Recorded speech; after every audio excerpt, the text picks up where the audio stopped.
እንግዲህ ኢትዮጵያ ከአፍሪካ ሀገራት ጉብኝት ሁሉ በጣም ለየት የሚያደርገው የኢትዮጵያ ጉብኝት ነበር።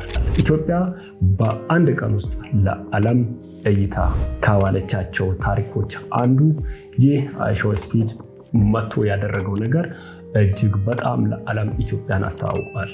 ብዙ ሰዎች ያጋርቷል እና በሚዲያ ላይ ትልቅ ቦታ ይዞ ነበር። ለነሱስ በነፃ ተሰጥቶ ነበር አይነት ነገር። ግማሾቹ በቀናነት ነው እዛም ያሉት እዚህም ያሉት። ቤተክርስቲያንም እንደዛው አንድ ምዕመን አንድ አማኝ ነገ ክርስቶስ መጥቶ የሚያፍርበት ህይወት ሊኖረን አይገባም። ስለዚህ እንደ አይሾስፒድ ክርስቶስ ቢመጣስ ብላችሁ አስቡ። ቤተክርስቲያን ሁሌም ነቅታ መጠበቅ ያለባት ሙሽራዋን ነው። ለአብ ሊያስተዋውቅ ልጁ የመጣ ቀን ምን አይነት ህይወት ነው ገልጠን የምናሳየው ገልጦ የሚያሳይልን።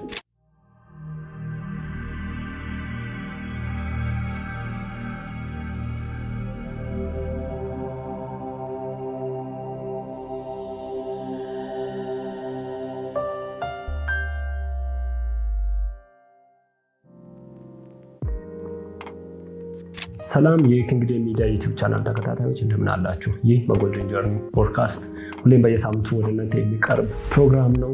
አብራችሁን ሁኑ። ከሰሞኑ ኢትዮጵያ ካስተናገደቻቸው ከትልልቅ ዜናዎች አንዱ አይሾስፒድ የሚባለውን ሰውዬ ጆርኒ ነው እና ያስተናገደችው በጣም እጅግ የሚደንቅ በጣም እንደ ኢትዮጵያ ብቻም ሳይሆን እንደ ዓለም በጣም አነጋጋሪ የሆነ ጆርኒ ነው እሱ ራሱ ያሳለፈውና በጣም የሚገርም የሚደንቅ ነው። ብዙ ሰዎች ትዝብታቸውን አስቀምጠዋል፣ ብዙ ሚዲያዎች ዘግበዋል፣ ብዙ ነገር እንግዲህ እኛም ሰምተናል እና ምናልባት ይህ ቪዲዮ ከተለያዩ ከፖድካስተሮች ከተለያዩ ከኢንፍሉዌንሰሮች ከተለያዩ ዘጋቢ ሚዲያዎች የመጨረሻው ነው ብዬ አስባለሁ። ምክንያቱም በጣም ረጋ ብዬ እንዲሁም ደግሞ ካለፈ ወዲህ በጣም ዘግቼ የመጣው ይመስለኛል እና እኔም ደግሞ አጠቃላይ ሁኔታውን ሂደቱን እንዲሁም ደግሞ የተከሰቱ ነገሮችን ጠቅለል አድርጌ እይታዬን ለማስቀመጥም ጭምር ነው። ተከታተሉ። እንግዲህ እንደነገርኳችሁ ልጁ በጣም ታዋቂ እንዲሁም ደግሞ የቻይናውን ኢኮኖሚ እሱ በአንድ ቀን ገብቶ ላይቭ ስትሪም ባደረገ ሰዓት በጣም እጥፍ የቻይናው ቱሪዝም እንዲሁም ደግሞ የቻይና ኢኮኖሚ ምን ያህል እንዳደገ ሚዲያዎች የዘገቡበት ጀስት እንደ ኢትዮጵያም ስንመለከት በተለይ ደግሞ በአፍሪካ ላይ ከዚህ በፊት ዚምባብዌን እንዲሁም ደቡብ አፍሪካን የተለያዩ አካባቢዎችን ዞሯል። ከዛ በኋላ ኬንያ እንዲሁም ደግሞ ቀጥሎ ወደ ኢትዮጵያ ነበር የመጣው። እንግዲህ ኢትዮጵያ ከአፍሪካ ሀገራት ጉብኝት ሁሉ በጣም ለየት የሚያደርገው የኢትዮጵያ ጉብኝት ነበር። ምክንያቱም በጣም ተጠብቋል። በጣም እንዲሁም እሱ ገና ለገና ካርታው ላይ አፍሪካን ስመርጥ ነበር። አይ ቲንክ ትዝ ይለኛል።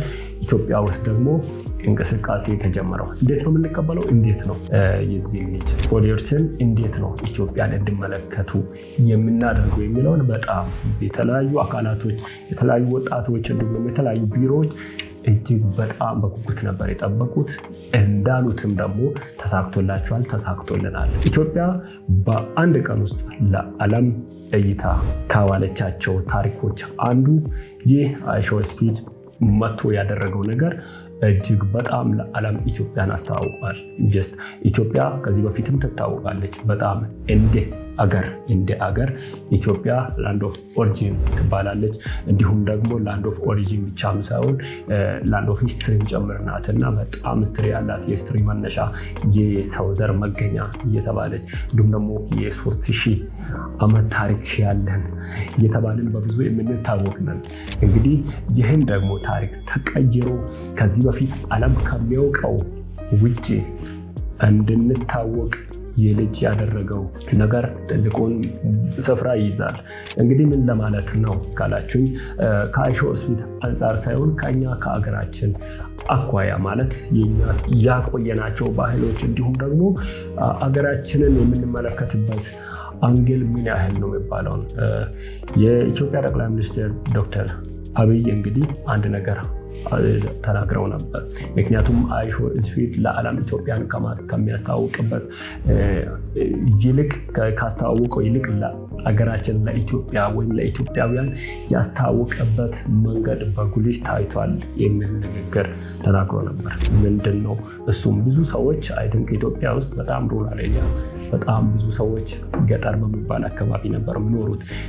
በዛ ወይ ደግሞ ምን ያህል ሰው ብዙ ሰዎች ክፍለ ሀገር ውስጥ ነው የሚኖሩት እና በአንድ ጊዜ አዲስ አበባ ውስጥ ምን እንደተሰራ እንዲሁም ደግሞ አገሪቷ ምን ያህል እንደተቀየረች ሁሉም ሰው በአንድ ቀን ውስጥ ላይ ቁጭ ብሎ ያየበት መንገድ እጅግ በጣም አስደናቂና አስገራሚ ነው።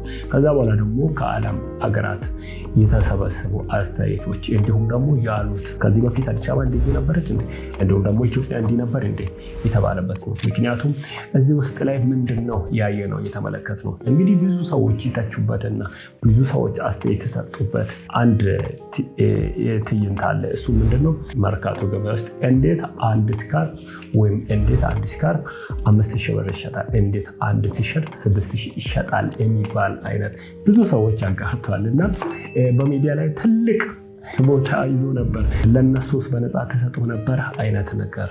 ግማሾቹ በቀናነት ነው እዛም ያሉት እዚህም ያሉት። ሁለቱንም አይዲያ እኔ እንደኔ ፖዚቲቭ ነው ያየሁት እና ምንድነው እነዛም የሀገራችንን ባህል እንግዳ ተቀባይነትን እንዲሁም ደግሞ ሰው አክባሪነትን ሰጭነትን እንዴት ነፈጋችሁት አይነት ነገር ነበር ያሉት። እዚህ ጋር ደግሞ ያሉት ደግሞ እነሱ ሰራተኛ አይደሉም እንደ ሊሸጡ አይደል እንደመጡት ምናምን የሚለውን አይነት ነገር ኮሜንት ነው በሁለቱም አቅጣጫ እንትን ያለውና የታችሁትም ትክክል ናቸው እንዲሁም ደግሞ የደከፏቸውም ትክክል ናቸው ብዬ እቀበላለሁ። እዚህ ጋር ምንድነው አንተ ደግሞ ሁለቱም ኔጎሽየት እያደረግ የመጡ ልትሉ ትችላላችሁ። አንደኛ እነዚህም እንደተባለው ሊሰሩ የመጡ ናቸው። እነሱ በሳቱ ታርጌት ፖይንት አድርጎ የልጅ ይምጣ አይምጣ ምንም የሚያውቁት ነገር የለም። ለማንም ሰው እንደሚሸጥ ለመሸጥ ነው እንግዲህ የመጡት። እዚህ ጋር እነሱ ታርጌታቸው ምን ላይ ነው? ስራ ላይ ስለሆኑ ለስራ ነው እንግዲህ የመጡት። እንግዲህ ዛሬ ምን ያህል አተርፋለሁ ብለው ነገር ግን ምናልባት እኛ እያየነው የዋጋ ውድነት ወይም ደግሞ የሚበላ ሰው አግኝቶ ሊበሉ እንዲቀርቡ አይነት ነገር ልናይ እንችላለን። ጀስት ያ ፌር አይደለም። ከምን አንጻር ነው? ከባህሪ አንጻር፣ ከኑሩት ከትሬንድ አንጻር። በዛ ወይ እኛ የምናረጋግጠው ምንድነው ኢትዮጵያውያን ኢትዮጵያዊነትን ብቻም ሳይሆን አንድ ሰው ምን ያህል ምን አይነት ባህሪ በአካባቢ በስራ ቦታው እያሳደገ እንደመጣ የምናይበት መንገድ ነው። ምክንያቱም ይህን ነገር ደግሞ እኛ መግራት ያለብን መግራት እንዲሁም መመከት፣ ማስተማር፣ መቃወም ያለብን እንደዚህ ሚዲያ ላይ ሳይሆን ቤት አስገብተናቸው ቤት ውስጥ እንዲሁም ደግሞ በህብረተሰብ መሀል ባሉ በተለያዩ ግንኙነቶች ውስጥ ነው እንግዲህ መሰራት ያለባቸው። ምክንያቱም ለምን መሰላችሁ?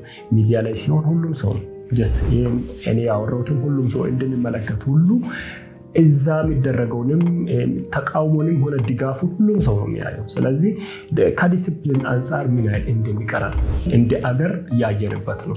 አንድ እቃ ምን ያህል እንደሚሸጥ ሁሉም ሰው ያውቃል። ጀስት ፌር ነው። ግን እነሱም ሰራተኛ ናቸው፣ ሊሰሩ ነው የወጡት። ይነግዳሉ፣ ስራቸው ንግድ ነው። ግን ከዛ አንጻር ሳይሆን ሲሰሩ ምን ያህል ፌር፣ ምን ያህል ለእኔ ተብሎ ለህሊና ተብሎ ይሰራል። ከዛ አንጻር ማንም ቢሆን እንደሱ ነው። ጀስት አይደለም አይሾ ስዊድን ታውትና እናንተ ራሳችሁን ገበያ ገብታችሁ ብትጠይቁ ገበያውን ማታውቁ ብትሉ በዛ ዋጋ እንደምትገዙ እዚህ ጋር እየተቻችሁ ያላችሁ ማወቅ አለባችሁ። ይህ ደግሞ የሁላችንም ስራ የሁላችንም የቤት ስራ እንደሆነ ይሰማኛል። ምክንያቱም ማይንድሴት ላይ የሚሰሩ እንዲሁም ደግሞ ሳይካትሪስቶች እንዲሁም የተለያዩ በቤተ እምነት ውስጥ ትምህርት የሚሰጡ ወጣችሁ ማስተማር አለባችሁ የሚል እምነት ነው ያለኝ። በሌላ አንግል ደግሞ ስንመለከት ለምን በስጦታ መልክ አልሰጠችም አልሰጡም፣ እንዲሁም ደግሞ ለምን እንደዚህ ያደረጉ አካባቢያችንን አገራችንን እንደዚህ አስነቅፋለች በተባለበት እንትን ላይ ሁሉም ነገር የትኛውንም ሀገር ቢኬድ አንድ ነጋዴ እስከተባለ ድረስ ይሄ የሚታወቅ ነገር ነው። ይሸጣል፣ ገበያያል፣ ይገዛል፣ ይሸጣል። ጀስት ልጁም የገባው ሊገዛ ነው። ከዚህ አንጻር ነው የሚረዱት። ሜቢ እንደዚህ በአስከፊነት ደረጃ እየደረሰ ነገር እንኳን አይመስለኝም። በዚህ ወይ ሚዲያ ላይ እንትን ከምንልበት አኳያ ስንመለከት ግን ሁላችንም እንደተሳሳትን ይሰማኛል። ምክንያቱም አንደኛ የቤት ስራችን ምን እንደሆነ ማወቅ አለብን። ከዚህ ውስጥ በጣም ፕሩፍ አድርገን መቀበል ያለብን። ሁለተኛ ደግሞ ምን መበረታታት እንዳለበትም ማወቅ አለብን። ሌላኛው ደግሞ የአገራችንን ለውጥ ነው። ቆሻሻ ቁጭ ብለን ካየነው ምንም ያልቆሸሸ መስሎ ሊታየን ይችላል። ተንቀሳቅሰን እንዲሁም ደግሞ ሰርተን ቀይረን አንስተን ስናይ ቦታዎችን ልንለምድ ለውጥ ልናይ እንችላለን። ብዙ ሰዎች ደግሞ ከዚህ አንጻር ያሉት ባይሰራ ኖሮ ምን የሚታይ ነገር አለ የሚል ነገር ነበር ያወሩት። እኔም ከዚህ አንጻር ላውራ የመጣሁት ሁሌም አንድ ሰው በተቀመጠ ቁጥር ምንም ለውጥ አይመጣም። በተንቀሳቀሰ ቁጥር ግን እንደ አገር እንዲህ አይነት ለውጥ ይመጣል።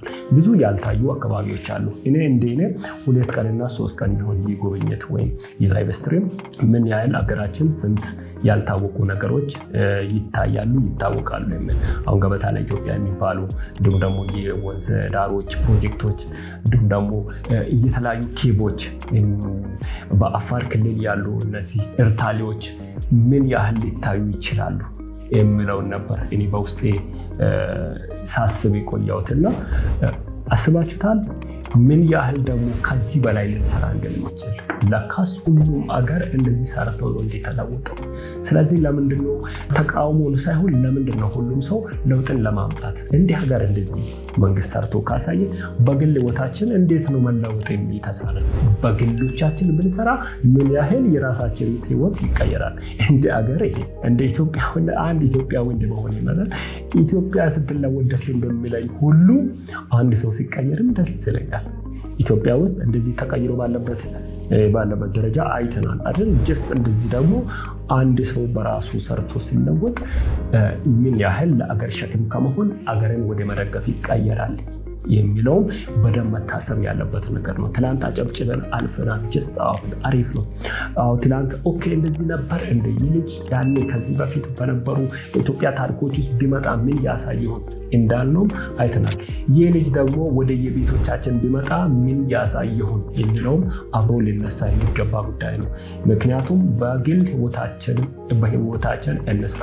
እንደ ሀገር ያየነው ለውጥ እንደ ቤትን መሰራት አለበት፣ እንደ ግለሰብ መሰራት አለበት። የኢትዮጵያ የህዝብ ፖፑሌሽን 100 ሚሊዮን አልፈናል እያልን ነው አይደል? ጀስት አልፈናል። ግን በዚህ ከ100 ሚሊዮን አልፈን ከ100 ሚሊዮን ውስጥ የስንት ሰው ህይወት ተቀይሯል? ህይወት ብቻም ተውት፣ የስንት ሰው አስተሳሰብ ትክክል ነው? ኦኬ፣ ይህ ነገር በደንብ እንዲያገር መሰራት አለበት።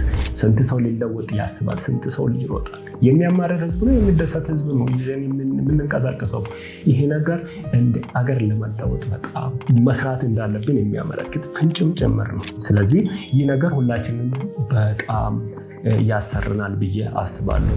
ካሜራ ፊት ቁጭ ብሎ በያዘው ስልክ ቁጭ ብሎ የሚያወራ ህዝብ ሳይሆን የሚሰራ ህዝብ፣ የሚያወራ ወጣት ሳይሆን የሚሰራ ወጣት ለፈራም ይገባበት ነው። ይሄኛውን ሳወራ ግን እየሰሩ ያሉት ደግሞ እንዳይዘነጉ በዚህ ጋር ኖቲስ አድርጌ አልፋለሁ። ምክንያቱም ከዚህ በፊት አንድ እህታችን ሶሻል ሚዲያ ላይ አንድ ቻሌንጅ ጀምራም ነበርና ምን አይነት ቻሌንጅ ነው? ሰርተው ካሳዩት ይልቅ ያልሰሩ ወይም የተሰሩን የሚያወሩ ሰዎች ታዋቂ የሚሆኑበት አገር ነው ኢትዮጵያ ብላ ነበር። ይህን ሚዲያ ላይ አውራለሁ ይድረስ እንግዲህ የኔን አድርሱልኝ ለጠቅላይ ሚኒስትር ቢሮ እንዲሁም ደግሞ ለትምህርት ሚኒስትር ይድረስ ምናምን እያለች እያወራች ነበር። አስባችኋል? ከምን አንጻር ይመስላችኋል? ትላንት ለፉ መምህራን፣ ትላንት ለፉ ዶክተሮች እየሰሩ ያሉት እየታጉ ያሉት እውቅና ሳያገኙ በአንድ ስልክ ፊት ቁጭ ብሎ ያወሩ ሰዎች እውቅና የሚያገኙበት ብዙ ላይፋቸውን አሻሽለው የሚኖሩበት ዘመን ላይ ደርሰናል። ስለዚህ ይህ ደግሞ እንደ ሀገር ውጥቀትን የሚያመጣው ማሻሻል አለብን ብላ ያወራች ነበር። ይህም የእሷ ትዝብቷ ነው። ኦኬ፣ ግን ምንድነው ማድረግ ያለብን? እነዚህን ኦፖርቹኒቲዎች ተጠቅመን ህዝቦቻችን በጣም እንዲሰሩ እንዲተጉ፣ ወጣቶች ዓላማ ያላቸው እንዲሆኑ፣ ራዕይ ያላቸው እንዲሆኑ፣ የታጠቁ እንዲሆኑ፣ ነገ አገርን የሚረከቡ እንዲሆኑ ጭምር ማስጨበጥ አለብን። አሁን ላይ በአንዳንድ አካባቢዎች ብዙ ጉለቶች ይታሉ። ያ ማለት ወጣቶች ከስራ ራሳቸውን ስራ ፈት አድርገው በአልባሌ ቦታዎች ራሳቸውን የሚያሳልፉበት ሁኔታ ምናምን አለ። እነዚህ ነገሮች እንዴት ወደ ስራ እንዲገቡ ማድረግ፣ እንዲማሩ ማድረግ፣ እንዲበረቱ፣ እንዲጀግኑ ማድረግ አለብን የሚለውን እንደ አገር መሰራት ያለበት ነገር ነው። ለዚህም ነው ይህ አይሾው ስፒድ አገራችንን እንደጎበኘው ሁሉ አገራችንን ለዓለም እንዳስተዋወቀው ሁሉ እንደ አገር የተሰራውን ነገር የአገራችንን ባህል፣ እንግዳ ተቀባይነትን፣ የተሰራውን ስራ፣ የተለወጠውን የአገርን ለውጥ ለዓለም እንዳስተዋወቀው ሁሉ ቤታችንን ለዓለም ቢያስተዋውቅ ምን አይነት ጉድ ታይሆን። ስለዚህ እኛም በየቤቶቻችን እንደዚህ ተግተን በግላችን መስራት አለብን። ለአገር በአንድነት እንዲቆምን ሁሉ ቤታችንንም ወደ መስራት አለብን። ያኔ ትክክለኛ ለውጥ፣ ሁለንተናዊ ለውጥ ያኔ ይመጣል። ስለዚህ ለዚህ መትጋት አለብን። ህይወታችን ሁሌም እንደዚህ አንድ ቀን ይጎበኛል። እንደ ክርስቲያን አንድ ነገር አውርቼ ልላል። አይሾስፒድ ኢትዮጵያ መጥቶ ኢትዮጵያን ለዓለም እንደዘረገፈው ሁሉ ክርስቶስ ሲመጣ ህይወታችን ለአዲስቷ ኢየሩሳሌም እንደዚህ ይዘረገፋል። ኑሮአችን ምን ይመስላል? ያኔ የምናፈር ህይወት፣ የሚያሳፍር ህይወት፣ የምንነቀፍ ህይወት ለክርስቶስ እንዳይገለጥ ቤታችንን መስራት አለብን። ቤተክርስቲያን ከዚህ ትልቅ ነገር መማር አለባት። ግለሰቦች ከዚህ ትልቅ ነገር፣ ኦርጋናይዜሽኖች ከዚህ ትልቅ ነገር መማርና መገንዘብ አለበት። ሆይ ብለን አጨብጭበን ታብታብ አድርገን ላይክ አድርገን ሼር አድርገን የምናልፈው ጉዳይ አይደለም። ይህ የምንኖር ህይወት ነው። የምንኖረውን ህይወት ደግሞ ወርቃማ ማድረግ የምንችለው እኛው ራሳችን ነን። አባቶቻችን ትላንት ታሪክ ሰርቶ አልፏል። የአድዋው ታሪክ ይወራል። ፋሲለደስ ይወራል። የጎንደር ውቅር አብያተ ክርስቲያናት ይወራል። ስራ ነው እየተወራው። ዛሬ እኛም መስራት አለብን። እንዲሁም ደግሞ የሚወራን ለዓለም የምናሳየውን ታሪክ መስራት አለብን። እንደዚህ ለአገር እንደሚሰራ ሁሉ ለራሳችን በግል ህይወታችንም ጭምር መስራት አለብን። ማፈር የለብንም። አንድ ሰው ህይወታችንን ሊመለከት ሲመጣ ቤታችን ባዶና የማይሆን ሆኖ መታየት የለበትም። ለውጥ፣ ሁለንተናዊ ለውጥ የሚጀምረው ከጓዳችን ነው። ቤተክርስቲያንም እንደዛው። አንድ ምዕመን፣ አንድ አማኝ ነገ ክርስቶስ መጥቶ የሚያፍርበት ህይወት ሊኖረን አይገባም። ስለዚህ እንደ አይሾስፒድ ክርስቶስ ቢመጣስ ብላችሁ አስቡ። ቤተክርስቲያን ሁሌም ነቅታ መጠበቅ ያለባት ሙሽራዋን ነው። ለአብ ሊያስተዋውቅ ልጁን የመጣ ቀን ምን አይነት ህይወት ነው ገልጠን የምናሳየው፣ ገልጦ የሚያሳይልን። ስለዚህ በሱ ፊት እንዳናፍር ታድገን እንስራ። አገር እንደ አገር፣ አገርን እንደ አገር፣ ቤተክርስቲያንንም ደግሞ እንደ ቤተክርስቲያን፣ ራሳችንን ደግሞ እንደ ራሳችን ማየት አለብን። ስለዚህ በሁሉ መከተል የሚነቀፍ፣ የሚያስነቅፍ፣ የሚያሳፍር ማንነትና ታሪክ ሊኖረን አይገባም። እንደ አገር የሚያኮራ ታሪክ አለን። አዎ አለ። በግል ህይወታችን ነው እንደ ግለሰብ የሚያኮራ ታሪክ ሊኖር ይገባል።